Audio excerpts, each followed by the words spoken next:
the story. Okay. Right story. The story that Nkechi has about to tell us stories. So anyway, one of the reasons why, because there are a lot of reasons, obviously, why we brought Nkechi on is she is, you know what they call Texas. They are the Texas. They are the ones that are ruling the world down. They are the ones with the money. They are the ones with the Amen to that. She likes. my You dear. should know that there is money speaking. Money is in our midst. Oh my Money is God. now- money is in Oh our my midst. God. Hey. Amen. Amen. Anoint me. Let me touch the hem of your garment. So yeah, but it's great to have you. I remember when we first met, it was at AGSF. I can't remember what it was. Please tell us what AGSF is. AGSF is African Graduate Student Forum in UGA. Yeah. So I remember that was the first time we met, and you were like, "Oh, you're Nigerian too," but then you were in the MSBA program. We were MSBA is Masters of Science in Business Analytics. So we were in the MBA program, and then after we now did MSBA after Adobo. At that time, like she was like a very MSBA. cramped 1 year MSBA. And then it was Program. harder, right? It was Yeah. It was a lot more intense. Yeah. Nkechi was always in school. Like you see her, she'll have tied this seed on her waist. She'll carry bag from there. She'll go to work. Yes, She'll you remember Oh God. God, I remember. God is What were you faithful. doing at that time? God is faithful. So you go to I was working. I was. she had I had a student job. Yeah, Okay, she had a okay. student job. Even before you got a student job, You all were sef, chilling in GA jobs, graduate she assistant. had to fend for herself. Yeah, but you knew my story. You knew my story. You are Franklin. Let's not jump. Let's Let's not not go jump. there, Right? yeah. So when I first met you, I remember when I asked you what you were doing in Nigeria. You said you were doing fashion designing, and I was like, so how did you decide to come for like MSBA, like for fashion designing? So can you like tell us a little bit of that story, like what you were doing in Nigeria, how you Made the transition. made the how Why you you decided that the choice? yeah, how did you decide to do MSB, and then what was that process like for you getting into the US through MSBA? Okay, yeah. God, it feels like, well, it's not such a long time, but you know, It when feels like it's- yeah, it feels like how did everything, and I think I don't even know if it has really come full circle. So my life is still unraveling, and I'm just like, okay, God, direct my path. How do I go? So in Nigeria, I'll take everybody 3 steps back. I studied engineering, chemical engineering in university. Oh really? What year Yes, did you go to? I went to Nnamdi Azikiwe University. Oh really? Yeah, I don't think I've ever Awka, met anybody. in the east, That's where the my first, mother sent me. Is that the first university in Nigeria? No, UI is the first No, university in Nigeria. UNN is the one you're mistaken. Okay, University of UNN, Nigeria, Nigeria, Nsukka. Nsukka. Okay. People mistake that a lot. So I went to Nnamdi Azikiwe University, studied chemical engineering, was so sure that I was going to work in an oil and gas company. I did my internship or IT in PPMC, which is like one of the NNPC's subsidiary. And I think that was my first exposure to what a chemical engineer does. I mean, on a very high level. During your internship? We were doing paperwork, but me now being the ITK or the most determined intern amongst my batch, I kept disturbing our manager that I need practical work. We need to practicalize, that I have to fill my workbook, Kiniko. And I say, okay, you guys can go to the depot. That's where the actual work, where the engineers are. And spend 2 weeks. He was even like, well, this is not like, maybe if I were in Port Harcourt or Lagos, like I would get a more wholesome experience. But the best thing you can do is for us to see how like they test the petroleum products that come to the north, how they disperse it, or because basically every tanker or oil petroleum product that comes into a specific region, they stop at the depot, and then people, NNPC, or I don't know whether it's still NNPC now, they test it. PPMC, Pipeline Product Marketing Company of Nigeria. They test it to make sure that it meets standard and all of that good stuff, and make sure that the pipelines are flowing well. Obviously, not all the pipelines in Nigeria are working well. Yeah. So, but they are also like, you see the process control room, all of that good stuff. So I said, yes, I want to do it. I want to go. I want to learn. I went there 1 week. I said, wow, this is so boring. This is what people do. inside lab. I'll just be in lab all my life. Hey God. So I think that kind of made me realize, am I sure I should look for other pathways? Are there other things chemical engineers do? I know that oil and gas, there's money before in you it. continue, have you ever? Okay, so this thing just reminded me of something. What you ordered versus what you got. You know, when we're growing up, there's a particular perception that we have about like different jobs. So for instance, if you think of consulting, I remember when I was growing up, like if you think of like any office job, you think of yourself wearing heels, wearing fine dresses. You now walk like Jessica Pearson, like it will be firm. You now bring up your PowerPoint slide. You know, be like everybody meeting. And you wow everybody all the time. You wow everybody all the time. I just dropped mine, and everyone was like, "Oh, she closed that deal, closing $1 billion deal." Nollywood did us I'm telling you. So yeah, I started opening up my mind to the fact that I need to look for, like, I don't want to stay in the lab. There has to be other things chemical engineers do. Obviously, Nigeria plays a huge role in where you end up. Yeah. So even with my 2-1, I did my NYSC. I think I could have actually, what is it called, proceeded to stay where I did my NYSC, but I just knew that that was not enough. Where did you do it? For me, I worked in raw materials research and development council. I had a fantastic boss. Like that man, he really showed me what it meant to be disciplined. Like you're not playing. Say what you mean and do what you say you would do. Like, it was very determined to make sure that I wasn't just the coaster during my NYSC years. Like, my friends will not come to work for 1 week. If I don't come to work, the way they will call me, where are you? Why are you not at work? I'm like, sir, but Chinyere, no. He say, are you Chinyere? So he was very, like, made me really disciplined. Anyway, so I finished that. One thing happened was between going for NYSC and graduating, there was like this long wait where Nigerian government said they don't know how they will arrange budgets. They didn't want to approve budgets, so we couldn't get posted. So in my head, I was like, I need to get a skill that nobody can take away from me.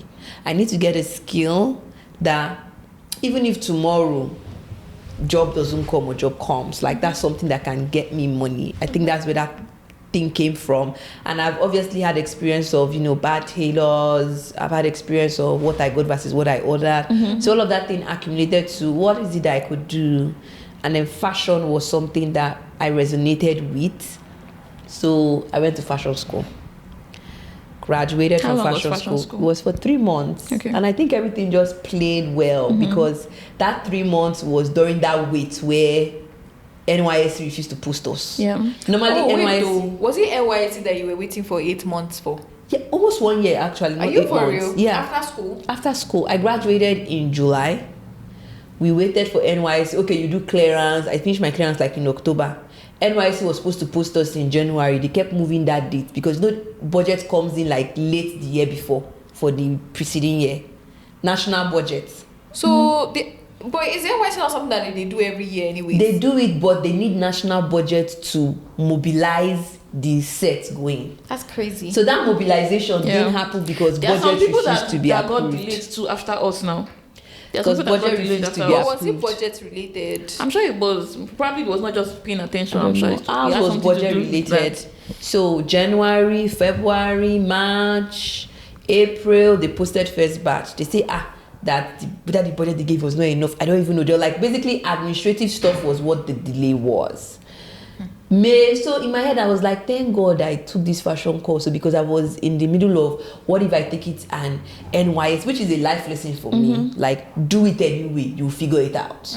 Because I got this, and it was a fashion scholarship.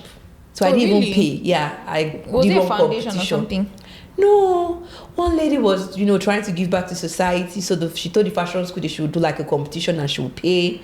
So they did a Instagram competition, which I'm not even an Instagram person, but I said that thing and then I jumped on the trend, everything, got people to like it and the rest. So all of that played out because I went to fashion school with like one holding my breath that they may or may not call us for NYSC and I might have to choose. I finished 3 months, they didn't call us.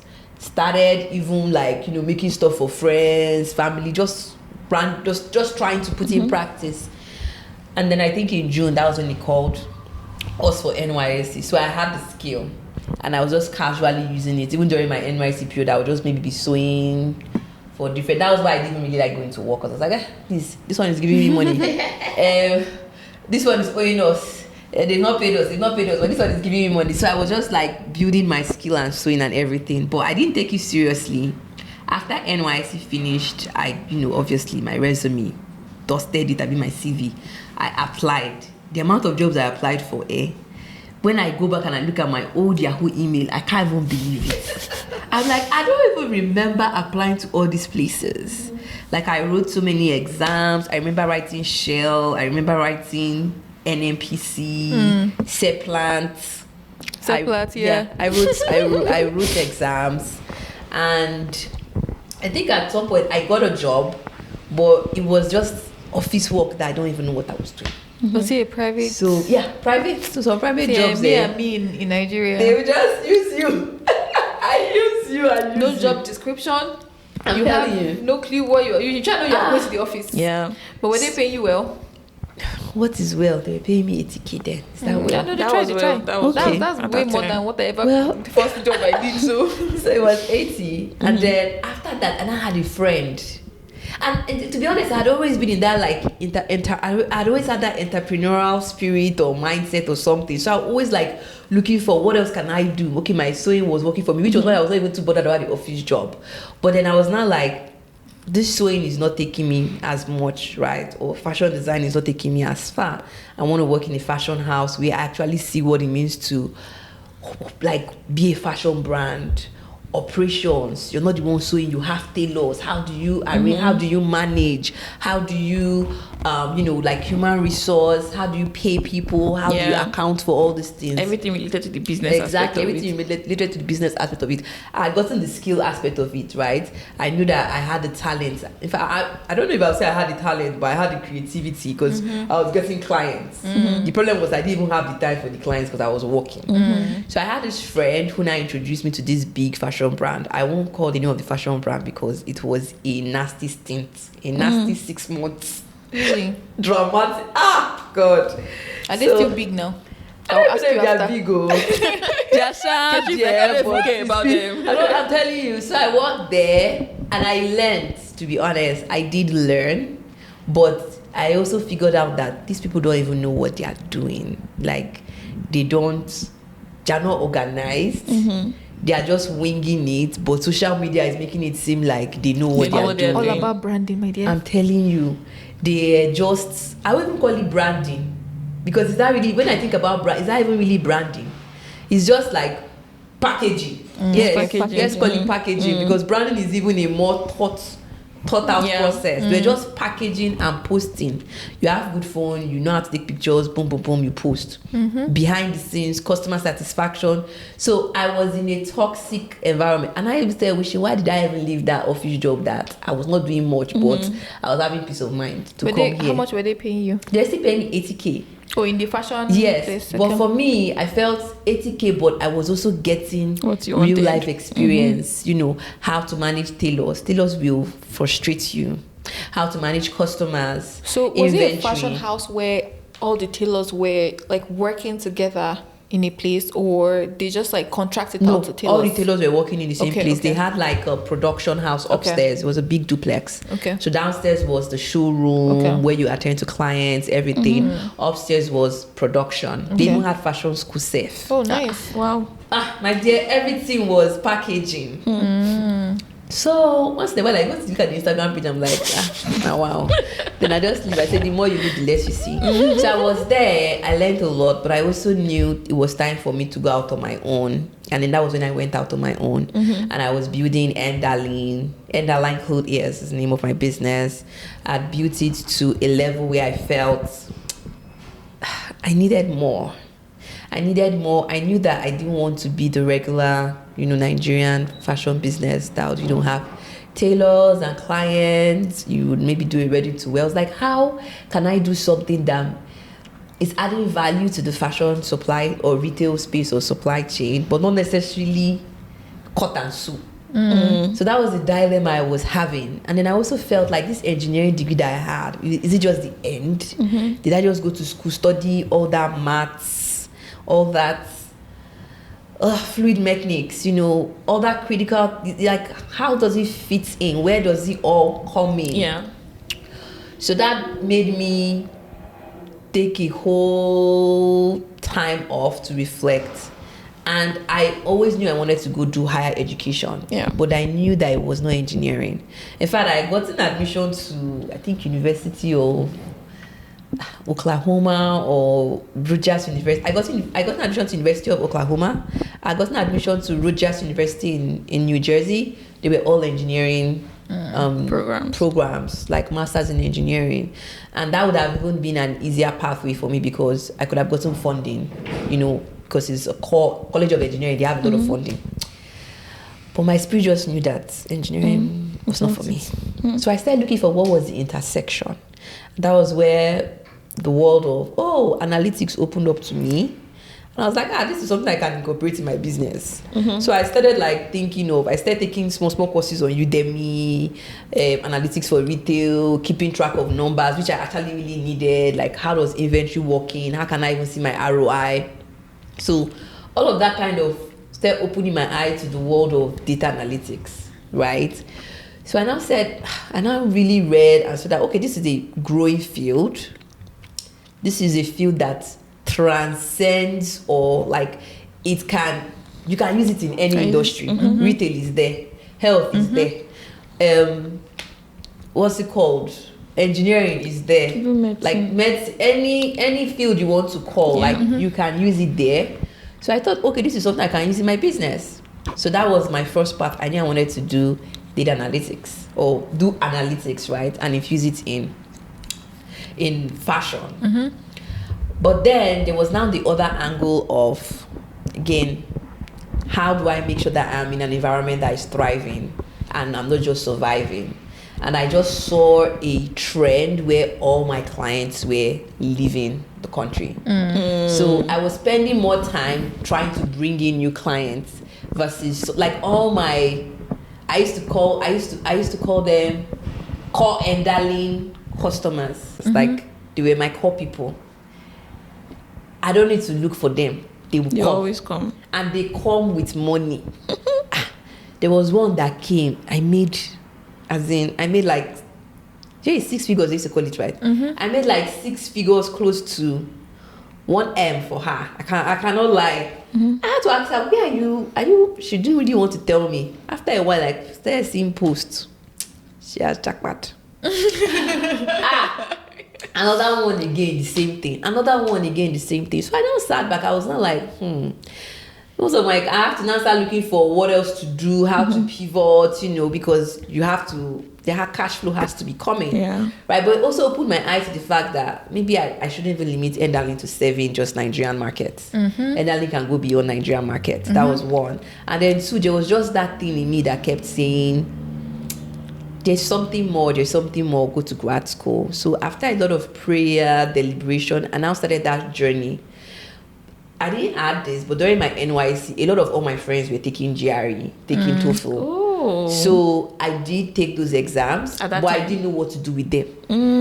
So It's peer pressure. I'm telling you, peer pressure. So peer pressure.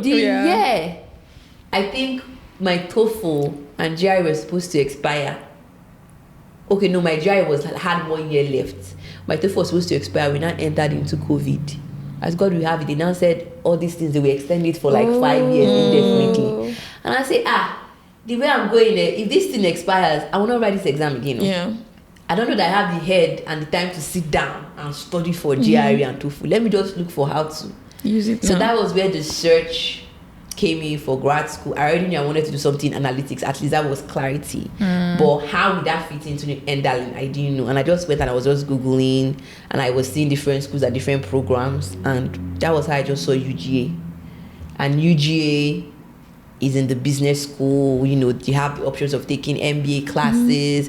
So it was more analytics tailored towards the business world versus core analytics where, for example, I think University of North Dakota, it was in their computer science class. You go the right code. So you go there. But you still code here too, but well, like it's that one is under more the on that- Terry yeah. College of Yeah. Business. On So that like business you can't context. take- So they are more focused Yeah. on business than if Exactly. it's computer science. And then the electives, you get to take electives. Like, Did you 'cause do I took marketing a lot of- analytics? Yes. Marketing analytics, even competitive strategy. Yeah. And then even this business transformation strategy that I took as well, like it's more business focused. You're looking at case studies. So that was what attracted me to UGA. Yeah. So I now said, okay, I will continue on this pathway with prayers, just trying to make sure that I knew what I was doing and I wasn't, or rather God was guiding me. Yeah. And to be honest, through that journey, getting the funding, getting visa, because as you know, I came to America with no funding. Okay, well, not with no brave, funding, oh. but You had some funding, but you had some to funding, pay. but I had to still pay. I came to Yeah. America even that 50% funding. It wasn't outright. I had to knock on a lot of doors, and then before you got the original before I funding. got the original one, and I think it's just God, because since then they haven't awarded anybody that funding in MSBA. I've had like 3 other Nigerians reach out to me at different points, and I told them this is what I did. Ask them, they might, and they're like, oh no, that they said that they don't have that award anymore. So what does that look like now? You have to get admission and then now look for a GA, right? That would, because I know, Yeah, that will you can sponsor get a you. GA that will sponsor Yeah, you. ideally that's the strategy That's- you want okay. to go with, right? But it's a little harder if you're not in the system to get the GA. Yeah, that's So true. for me, I got funding, which was in, I think, OGE, Office of Global Engagement. But my department nominated me for that award. So they nominated me, I got 50% off, but I still had like I think $30-something thousand to pay, which was not a small money. Were So- you paying instrumentally or you had to pay it upfront? My first semester, because I didn't really know the system, so I'd already planned to pay upfront. So I came in with my first semester tuition, which, let me not lie to you, was a battle in itself. When you want to leave Nigeria, you realize that there are forces that are beyond what you see. So because paying that school fees was a roller coaster, was a wild, God, in fact, I don't even know, testimony upon testimony. To pay that school fees, my mom had to do so many things. I had the money in Nigeria, but okay, let me use Form A to pay. That was the period CBN said. CBN started their You must centralized bring this policy. one, that one, this one, that one Yeah. to bring. Thank God, I think they've stopped Form A now. They've started. I don't even know, but I don't even know what shortly they are after I did mine, they stopped Form A. So without that Form A, I was going to be paying black market price, which would have turned my money into something else. Yeah. Yeah, So- that's true. I paid my tuition, my first semester tuition, but I don't know. I think I came in like with 3 months rent or 4 months rent. I don't even know. I actually came in with some money for rent, but I needed money for like groceries, all of that good stuff, which was Living why expenses. I had to get a student job. So I got that student job with no idea of how second semester school fees will be paid. So I started looking for it. That was how The whole everybody GA that thing. met me then knew that Nkechi was looking for GA. Oh. Like, I think one thing about me is I'm not shy to ask for help. when I Hey, need Nkechi to. will tell everybody, oh. I say, You should get something for pot. When you better call, Nkechi will say, what pot you use? No, that's I'm one thing that I telling know you. about you. yeah, like I'm not shy to ask because I firmly believe that whoever asks questions doesn't lose their way. So I would Yeah. always ask, but I'm asking also with guidance. Like that, some people will tell you, but they're not telling you like. What so makes sense. exactly what makes sense. So I will also pray about it. So that GA thing came when I needed, and then finished MSBA. You obviously, or rather, I was at the tail end of finishing MSBA, about to start work, or about to graduate, and I started looking for a job. And I was just like, I actually wanted to work in retail. That was my go-to, because again, my plan was fashion is there. You want to learn how retail analytics work, because you want to build a brand that is beyond the confines of Yeah. Nigeria. So I was heavily looking for a retail place, whether it be Carter's or Nike, like something in the retail space, that also fits analytics and tech. I wasn't finding. I couldn't with the work authorization thing. We have to go to as what's it called? People who are not citizens. It was just something else. I started expanding my horizon, and I said, okay, maybe I'll do consulting. At least consulting will touch different things, different areas. I wasn't really still getting anything, and then I found I would say I expanded my horizon some more, and then that's how I got my current job in financial services asset management, which now that I look back, I just knew that God has a sense of humor, because what's my business with financial services? Yeah. What do I at that time? Do I even know what financial like asset management, investment bank? Do I know what investment banking does? Stocks. What is stocks? What is so? I got the job. They were going to sponsor my visa. That was priority for me. Priority For any international students, my dear. So I was like, okay, I will continue doing this fashion business.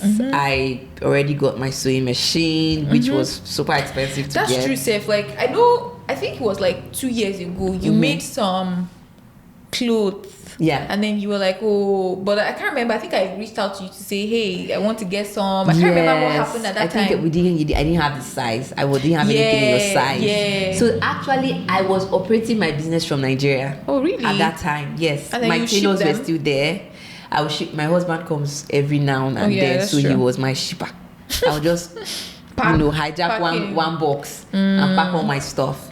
So I had tailors then, but I didn't have systems in place. I didn't even know that I didn't have systems in place until I left. My tailors would resume work anytime they like. They would sew whatever they want. So, and I already had a ready-to-wear line that was doing really well. So all I used to focus on was get clients who wanted those ready-to-wear designs. I know they've made them before. I'm not telling you what you've not done. Just produce these things for me, right? But they were making a lot of mistakes. Managing them was a roller coaster, and I was losing money.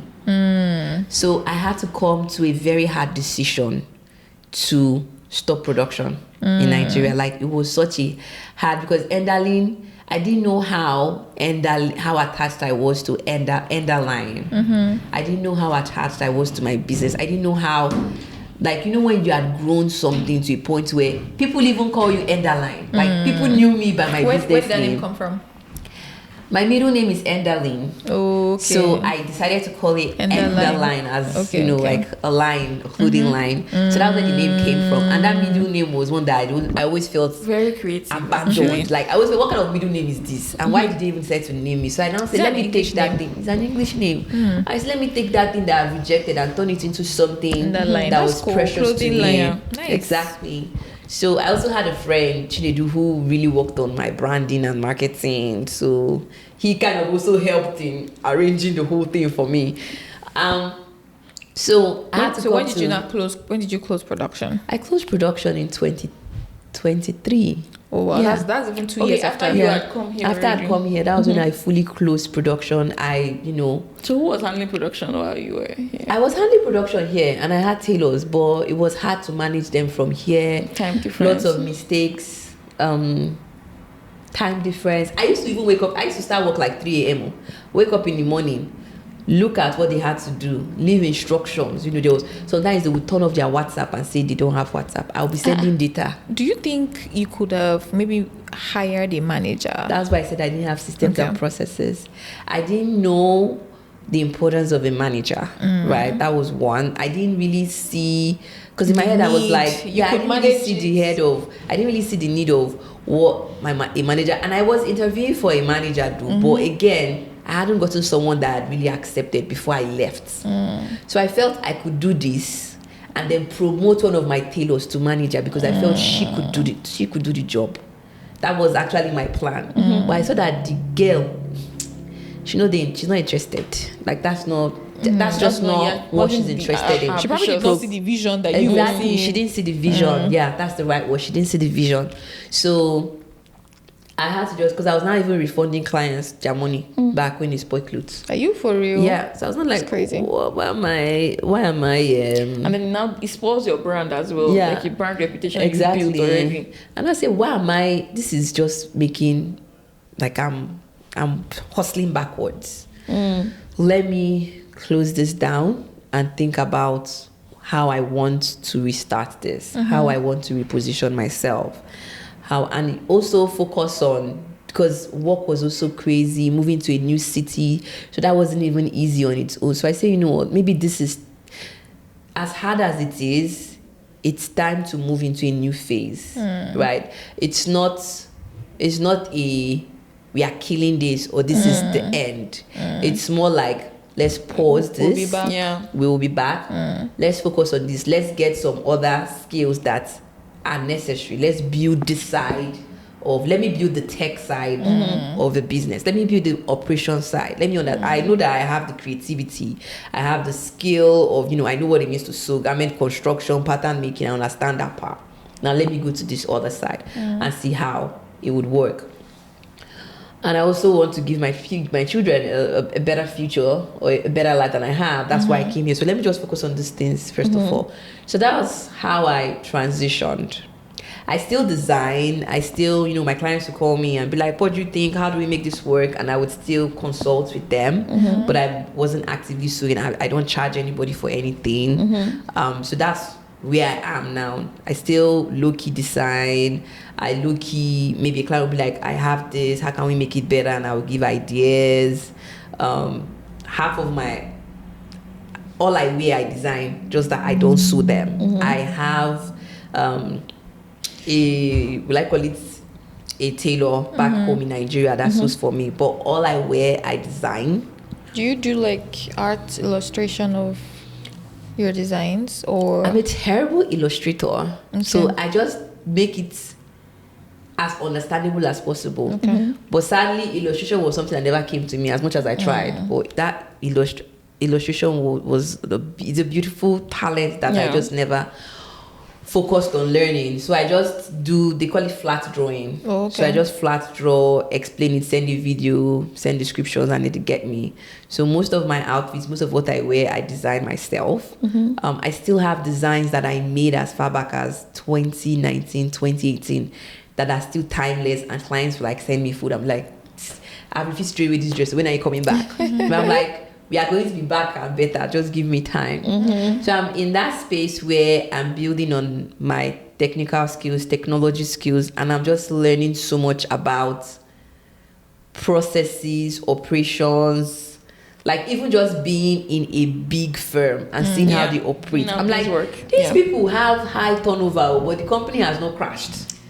So one thing someone told me recently on a coffee chat that I think, because anytime I work with people, do coffee chats, aside like learning the work, I think, like I was telling you, I think it's an apprenticeship, even for like beyond the work that you're doing now. This person, aside like working in a very huge firm, has like two businesses, well, a business that has another like two different branches outside of his work, and this person is a partner, which means that he's managing like a lot of engagement. Can you imagine? And then he was telling me that anytime he talks to his clients, like aside like getting jobs and everything, business development, like he also tries to see how they think. So you're talking to a C-suite executive, so you're talking to maybe a COO, and you have your own business that one day you're going to retire and maybe fully run. How does this person think? How is this person running the business? So he was telling me that when you're working with clients, aside like getting things done, which is good, but try as much as possible to make sure that all those little things that they are doing in the company, try as much as possible to understand how those things also work, because it will be helpful to you in the later future, which is like so important. Like anytime I work with people, of course I'm learning the work, I want to be better, but I'm also like picking all those soft skills, like the way people talk, the way people ask questions, the way the way they think, the way they address other people, like the way they tell you, oh, you asked a stupid question, but they don't tell you that you asked a stupid question. Or the way they tell you, oh, that's a good one. How about we think about all those little details? They matter. Is one of the things that I've found most useful working in America, in the corporate world in America. I agree. One thing that comes to mind for me is when I was on my last project and we had like this general status quo with like all the leaders, and my direct manager was either a partner facilitates the call, a senior manager, or my direct manager. And I remember it was after like April Fool's. I think April Fool's Day was like a Monday or something like that. And everybody joined the call. When everybody joined the call, it was like, oh, hello, good morning, good morning. Nobody was really saying anything. And he just joined the call. And the first thing was like, hey guys. And everybody responded like, hey. And it was like, oh, did anybody hear any good April Fool's jokes? And that like broke sparked the up ice. conversation and everything. Yeah. And I was like, like sometimes you don't even necessarily need to know anything.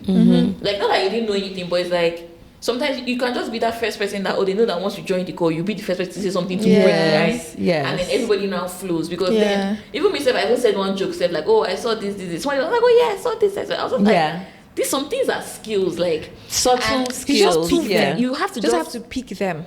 Like beyond doing your work, you have to, because this thing, I always say it all the time, and even when I'm talking to people, what I'm learning now, what I'm doing now, the feedback I'm getting now is not even just for this job I'm doing. It's for me. Like even presenting to people, like in Nigeria, I could argue that I can present anywhere. I don't have any jitters or whatever, but like there's a skill to presenting. Like I remember I had to learn. So anytime I hop on a call and you're presenting to a client, you don't just like go straight to the point. So your assumption is like not everybody on the call knows what you're doing. So you have to give some context.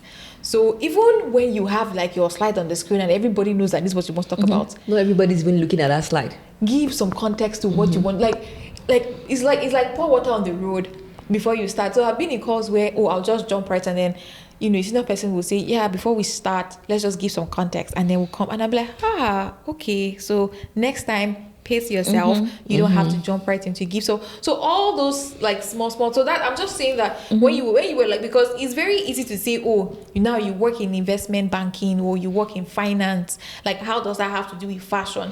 But at the end of the day, it's not just about investment banking or finance. There are some principles that transcend industry.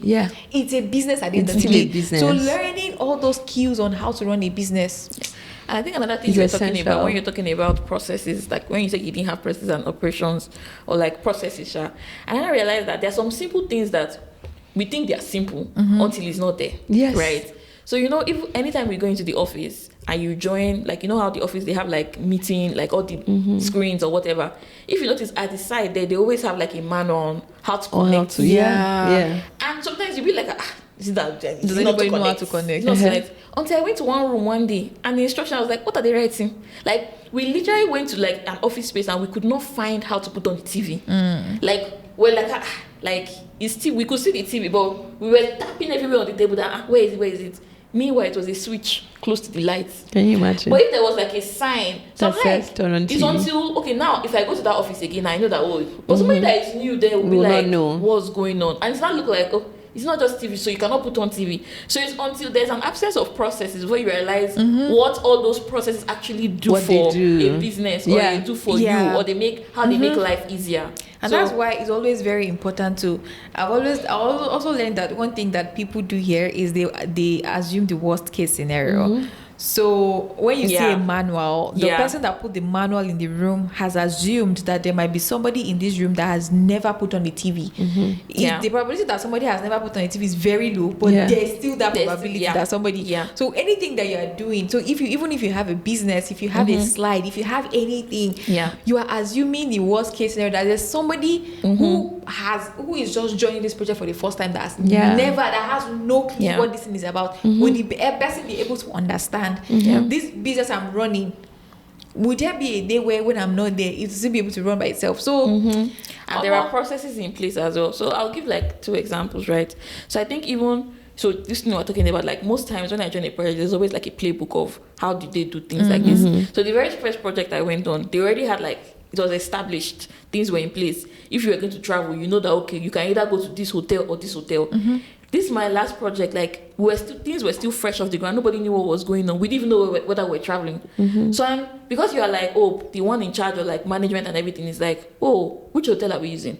And it's like, as A is pinging you, B is pinging you, like, oh, where should we clinic on? What time are we arriving? Blah, blah, blah, blah, blah. You don't now see, like, oh, that's when you now see the value of those things. It now reminds me of in church, I think it was maybe late last year or something, that pastor was talking about how they are trying to develop, like, new, like, not centers, but, like, new campuses and everything. And he now talked about how they're also trying to create a book on how to be, like, a greeter.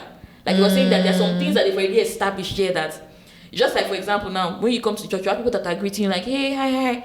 If a new person is joining them, they'll probably take you through that process.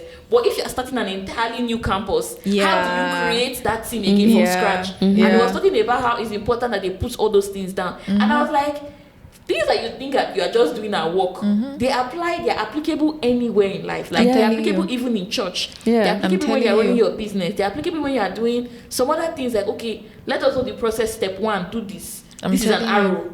Point the arrow. And I'm like, those things look simple. They look very insignificant, but at the end of the day, they add a lot of They value. add a lot of value. They add a lot of value. I think one thing that even hits me so much is, so because my company is an investment, they call it asset management is the right word. So asset management firm, right?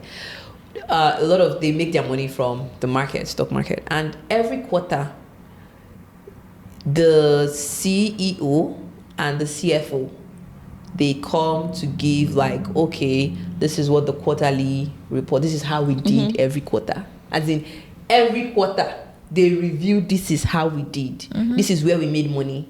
This is how the money is going. This is our biggest money maker. This one, we need to work on it. Like, they review their performance. And I was like, how often did I used to review my performance when I had my business? And then they are always thinking, how can we make more revenue? How can we do better, right? They went from, when I read the history of the company, they went from, I think they were more focused on mutual funds, and then they moved, and now they're making more in ETFs, right? They've built their ETF business, and they are building, every other day they are building businesses. That's true. I think I have some ETFs. Yeah, QQQ and Co. Like, they are building, there are other businesses that they are building, that they are growing. But when I was handling my own business, I just thought my bread and butter was just fashion design. Like, focused on, okay, this. So that's another aspect that, like, this is how they stand the test of time. Right? They're not just like, okay, this is what we do and we are there and then. We are going to do it and we are going to die there. They've evolved. Yeah, I think it's also very interesting. And again, I think also because I'm a consultant, you go from like project to project, company to company sometimes. So you tend to see, maybe you might think of, let's say, for example, Apple now. We already know that, okay, it's iPhone, they have this. But I'm sure if you're in Apple, there are other departments. It's not just iPhone they have. It's not just Mac.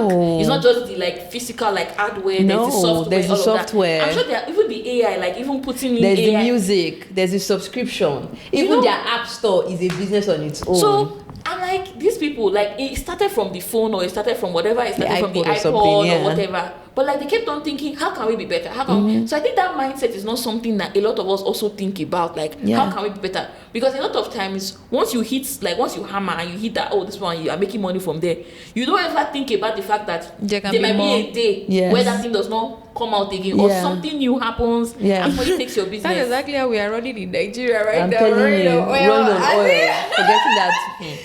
Anyway, that one is not my concern for now. But yeah, obviously, like, that's very important. It's like, you have to like keep picking. But again, I feel like I don't blame a lot of people, because honestly, people are looking for their daily bread most of the time. That's the problem. But I always tell people that, you know, when people say, oh, why were you so crazy about coming out of the country? And I'm like, coming outside the country is beyond jackpot for me. Honestly, I don't even know what the next how many years will look like. Like, I honestly don't know. I don't know if like anybody that say, yeah, but you come back to Nigeria, my answer is I don't know, because things can happen. But like, at this phase of my life, I feel like when you leave the environment you are in and then you see how things are done in other places, it gives you idea of how things can be better. Like, you obviously, there's a good, there's a bad. You choose yourself, but like, it just opens your eyes to like opportunities, to things that you've never thought of before. I have worked in Nigeria. I worked in the me and me, and I also worked in an organized corporate. Me and me, I'm like, that's one man business. Okay. That's a new phrase. Me and me. I like you that. never heard it. I like that. Yeah, me and me. This Yeah, one I'm big hearing company. it too, sef. I'm like, you can run your business. You can run a me and me. Because obviously not everybody would be a very big corporate organization. But there are so many things I saw and I know that this is not normal. This is not how, not like it's not normal. This is not how things should be. Things can be better. So when you come into a system like this and you see how things are done and it's running, and the funny thing is even here it's not perfect. Yeah. Because Yeah. people in the system will tell you the loopholes that there are. Yeah. So this is not even the perfect. So you that you're coming from like the Boy, zero, zero. and then you are The here, minus it's even zero, still not the perfect. minus 10. You know, everybody is like trying to go That's up right. and Continuous up and improvement. up. Everybody wants to look for the next So, best thing. but yeah, I get what you're saying about like, you know, how you could. I think that really resonated, like how you could, because I was like, you were in fashion design before, now you're doing like something entirely different. You're in finance, but at the end of the day, like it's not what's it called now, that thing that they say that is missing. It's not like it's not either or. Like you can use skills, like there are principles Transferable. and transferable skills that you can use from here in here. So I don't know what I mean, we can still get to that, like what are you thinking for the future, you know, for your business, for corporate, like what does that look like for you? But I can imagine that there will at some point be some overlap. Yeah. Funny enough, that transferable skills you said, right? I would say I got my job because of the hard skills that I had from my grad school. Like, I can code, I know Python, I know SQL now, you know, all of that one. But that problem solving, that customer, I am very sure, and I don't mean to brag, but I will give myself accolades that all my Enderlin clients, one thing they knew was I had good service. Like, I would go above and beyond. Yeah. Oh, Nkechi, I want to make this dress. I'll be like, let's add this one there. It's going to make you look like this. You know, you have your streets, right? Let's add this so that it will give you fullness on your hips. You know, so you come to me with something and I make it better. And I give you suggestions on what we can do. And that's why they love that. They know that I never give them verbatim of what they are giving me. I will give them more. And that's something I believe my manager and even the people I work with, like they see that in me at work. So it's like a transferable skill, because I don't know how to just come and do work and just do what you told me to do. I will come and be like, oh, I did this, so I think we can even do this better. This is my suggestion. Yeah. You know, some people might take it, some people might leave it, but that has allowed me at work to be in rooms where I ought not to be. I remember my manager's manager was giving me like this feedback, and he was like, there's just something about your service that, like, you're very service oriented. It's tech what we are doing, you know, and they see tech in my office as like IT. So basically something broke with the application, you come and meet me and then I help you fix. And I was like, Nkechi, there's just something about the way you provide service. Like, you're very service oriented, and that's why I don't want you to just be behind the computer screen coding. Like, I want you to be the one discussing with the business partner. Right? Yes, you can code. I know you know the code base, all of that. Familiarize yourself, but I don't want you to spend all your time coding. I want you to be, you know, what's it called? Be the one conversing with the business partner, letting them know this is what's going on, this is where we are. Because he sees, so I think that's a skill that I brought from Enderlin, and until he said it, I didn't even know it was evident, because I just used to do my thing myself, right? Or I just used to like, okay, this is just, I'm just not comfortable with it. I don't know how to just give you what you give me. I will give you what you give me and look for how to add Jara to it. And take it to the next level. So yeah, I think so. And then with Enderlin, like going, like I definitely see a lot of skills, even the technical sides, like, oh, you have an app. How does that app work? I want to just throw my app to developers and be like, build what you want to build. I know how that works. Oh, how are the numbers adding up? I'm learning all of that right now. Even how do we generate extra income? So I see a lot of overlap between both of them, right? Will I do Enderlin the way I did it in Nigeria? For sure, no. I know that definitely it's not going to be the same. But how it's going to evolve is what I'm waiting on God to see. Because I know it will definitely evolve. I think it's also great, like just generally, like I was thinking about it recently, and I think a lot of times, especially when you come here and maybe you have a chance to work in like corporate America and you hear people's feedback, I think sometimes we also don't realize, there are some things that you know how to do. Like you just take it for granted, like, oh, I can do this. I was in customer service, or you look down on like customer service is like a small job or something. Then somebody now tells you, like for example, oh, you know how to give good service, something like that. I think there are some things that we ourselves can articulate about the skills we've developed in like past places. That when you don't even realize they are bringing it to the table. You don't realize they are bringing it to where you are. And then when somebody is not like, oh, you do this very well, you're not like, wait, oh, that's true. Like, except like I've always been doing I've this always thing, been doing this, but nobody has ever acknowledged this. That I think it also it's supposed to be a it big still deal. goes back to like where we are coming from. I know shades, and I'm grateful for where we are coming from because I believe that that's what built us to where we are. But nobody will give you accolades in Nigeria for you are doing this. There's something about your service. My sister. You see that place I worked before I did my business? You see that place I worked? Hey! I knew that this. In fact, there was one of my colleagues like, you say, Nkechi, you don't want to clean yourself. Just do work and do and go home. I'll be the one to make sure that the clients. I'll even be worried that the client stuff is not ready. Say she will be fine. She has paid her money. She will wait for the dress. I say, but it's not fair. We promised her this. Let's try and meet with the deadline. Only me is concerned about deadline. Nobody is concerned about deadline. Yeah.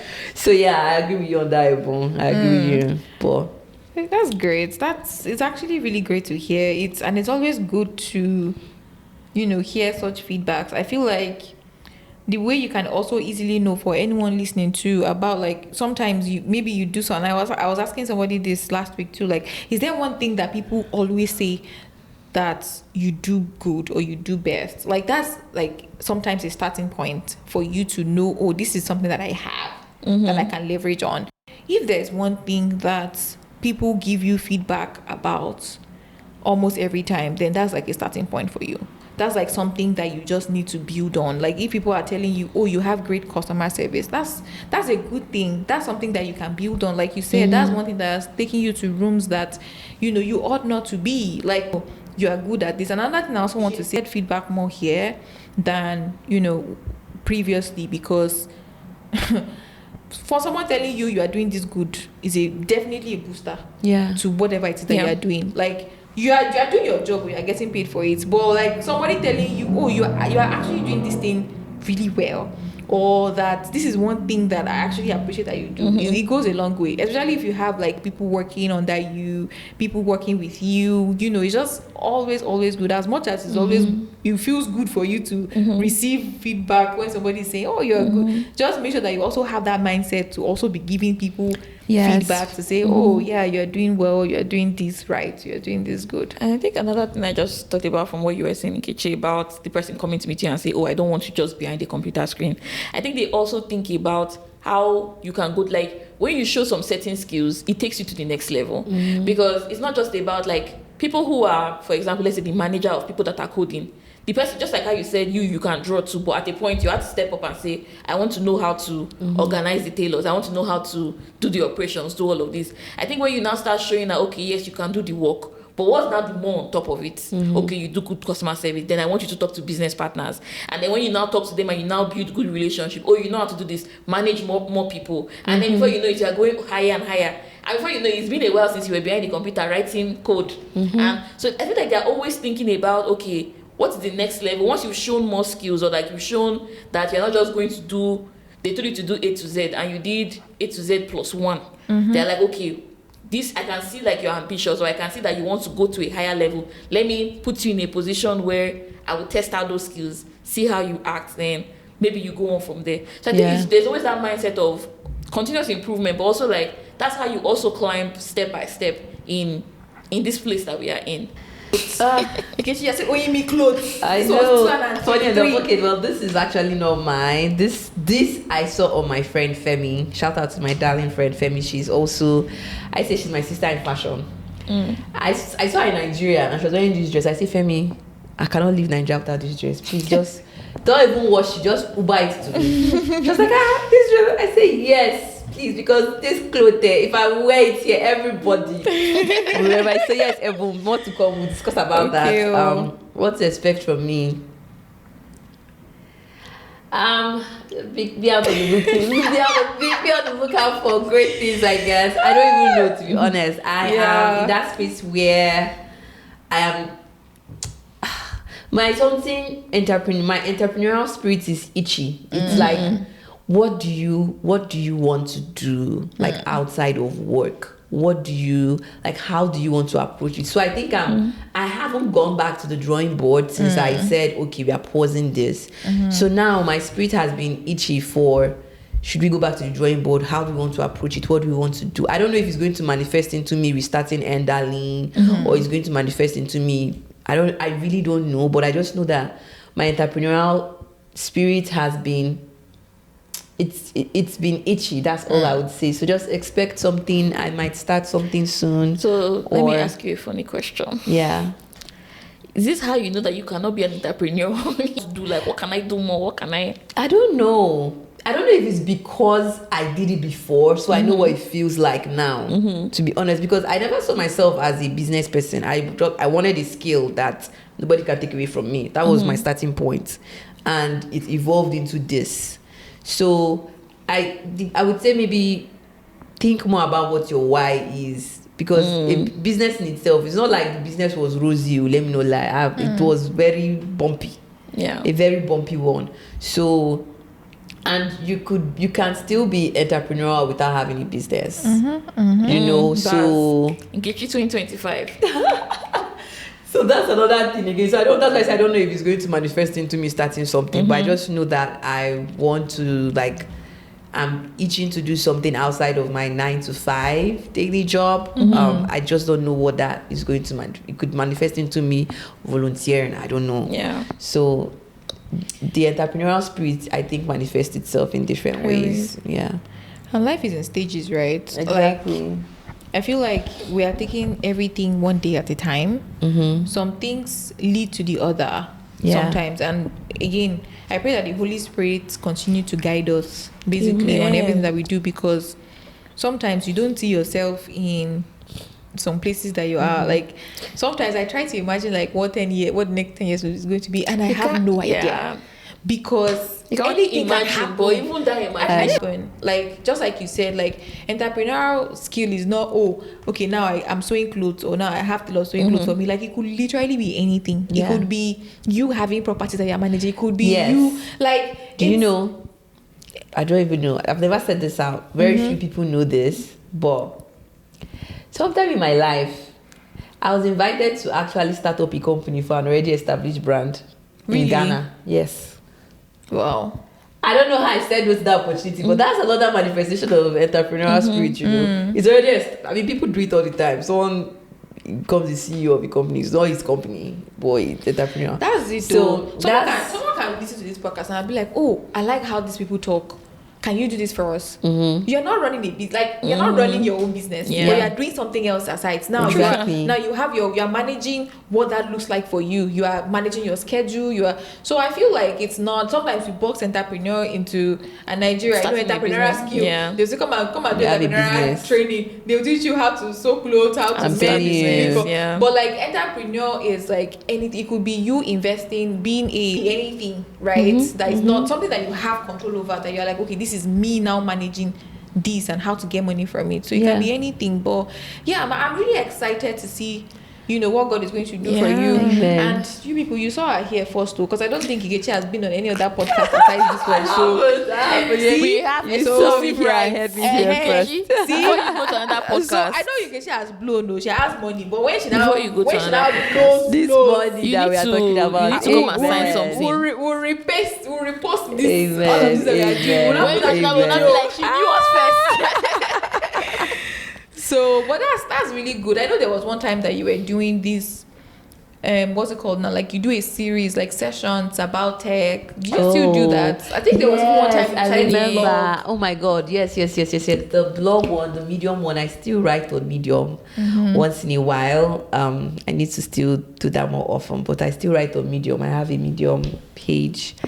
And then the meetup sessions, I was doing that, but then it became very expensive to manage. Like the Were you platform. spending money? Yes, because really? you pay a subscription fee on the money that high. Not just things or like do like live sessions, because you also have to figure out how to make money from this. You might, of course, you not charge people to like come to those platforms, but like when you put it on online, on places like that, you put out like short posts on TikTok. That's on true, TikTok, on Instagram. That's true. I haven't even thought of. I need to think about that one. So yeah, that's how that one. They're free platforms. That's how that one kind of just died a natural death. But I did enjoy it. It was very like I said the last one you had a lot of people. Yeah, I missed them meeting because the two speakers that came to speak.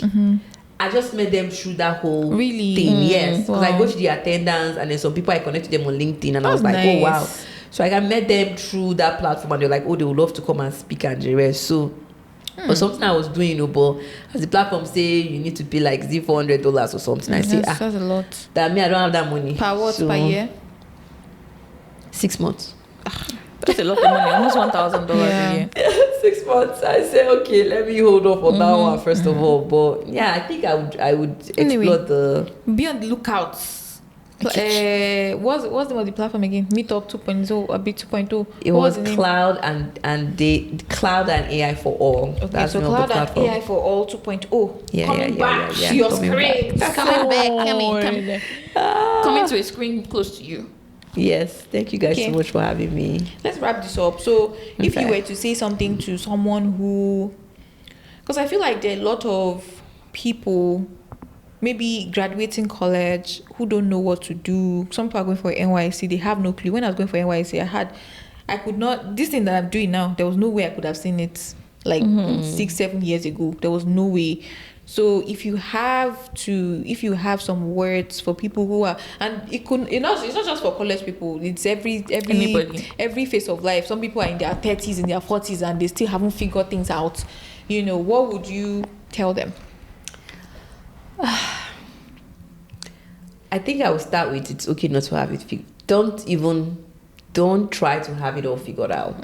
That's definitely the first thing that I would say, even to my younger self. That's something I had to come to terms with, and it's so freeing when you try not to have it all figured out. And then the other one is I would give my favorite Bible verse, which is Proverbs 3:5-6.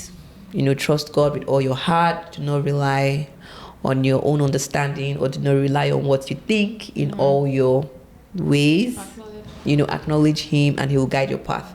And for me, the summary of that thing is trust God foolishly, allow Him to instruct you. That's how I just digested and decoded that verse, and that has guided me through the big decisions, the small decisions that don't make sense. Like it didn't make sense for me to come to America without having my full money at hand.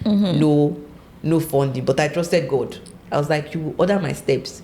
And it was as if for step 1 He opened it up, but He said, let's hold up for step 2.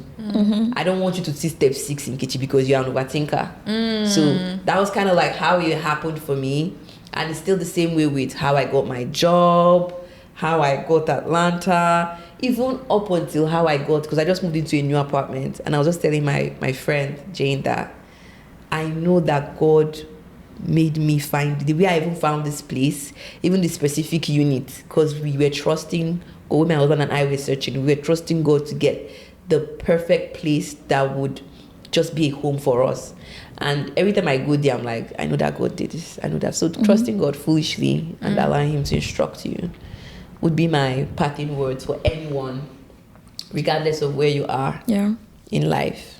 I'll take that as your own, as your today's dose of EU. So over to you. What's your own? Over to me. What's my own? I think just think about the fact that whatever it is or wherever you are and whatever it is that you are learning, you might be using it for that season, but there's a greater season ahead. That those skills that you are learning and those things that you are doing will come in handy. And sometimes you might not even know until that moment and you realize that. So you might be in a situation where you're like, oh, maybe for example, using this NYC example now, oh, why am I going to go and teach? Maybe God is trying to teach you patience. Maybe God is trying to teach you how to handle young people, or how to handle maybe politics in like in a local environment, like a local government environment or things like that. And who knows, maybe you're going to be a C-suite in a Fortune 500 come how many years from now, you now start thinking that, oh, I've learned patience, I've learned this, I've learned how to handle people who are older than me, being in a position of authority when I'm ordering people that are older than me, things like that. So whatever season, whatever situation you are in life, just think about it as a learning moment, as a learning opportunity, and that it will always come in handy. Those transferable skills, it will transfer to something, whatever that may be later down the line. Yeah. So that's my today's dose of E.